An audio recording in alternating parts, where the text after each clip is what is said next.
பால்தா எப்படி செய்யறதுன்னு பார்ப்போம். இப்போ 2 முட்டையை இதில் உடைச்சி ஊற்றிக்குவோம்.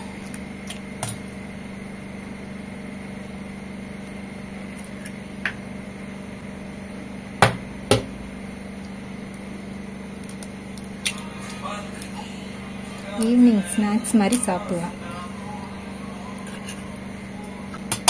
இது நல்லா கலக்கிக்குவோம்.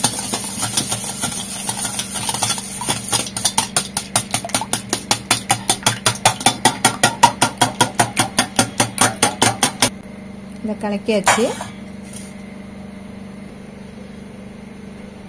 இப்போ 2 வாழைப்பழத்தை உரிச்சு நல்லா பெரிய பழமாக இதில் உரிச்சு போட்டு மத்து வச்சு அப்படியே கடைஞ்சிக்குவோம்.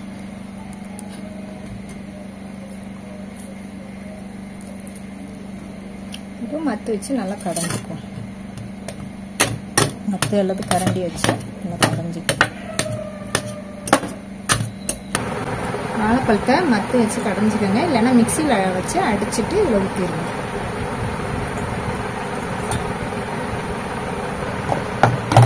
வாழைப்பழம் பெரிய பழமாக இருந்தால் 2, 3 கூட போட்டுக்கலாம், நல்லா டேஸ்ட்டாக இருக்கும். இல்லை சின்ன பழமாக இருந்தால் 4 போட்டுக்கலாம். சர்க்கரை 4 டீஸ்பூன் போட்டுக்கலாம்.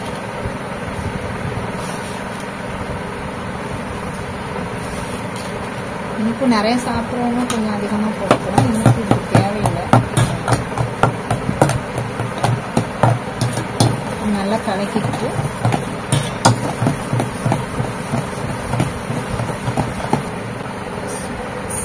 கொஞ்சம் உப்பு, அந்த இனிப்பு தெரியணுங்கிறதுக்காக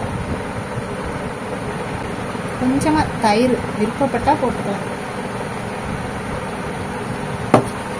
தயிர் சேர்க்கணும்னு அவசியம் கிடையாது. உங்களுக்கு அந்த டேஸ்ட் இனிப்பு புளிப்பு கொஞ்சம் எல்லாம் பிடிச்சிருந்தா சேர்த்துக்கலாம்.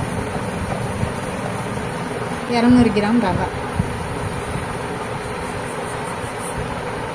எல்லாத்தையும் மிக்ஸ் பண்ணி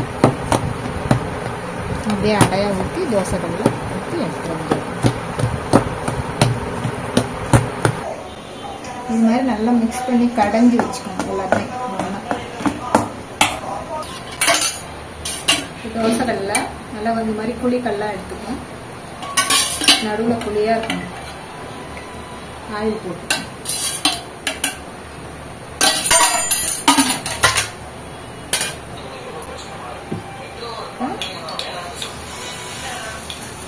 இது தெரியுமா?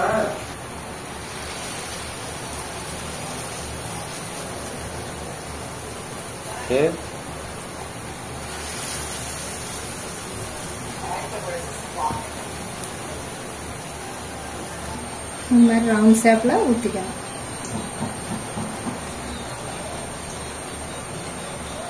ஒரு ட்ரிப்புக்கு 3 போடலாம். இதில் சின்ன சின்னதாக இதை கரட்டி போட்டுக்கலாம். திருப்பி போடணும்.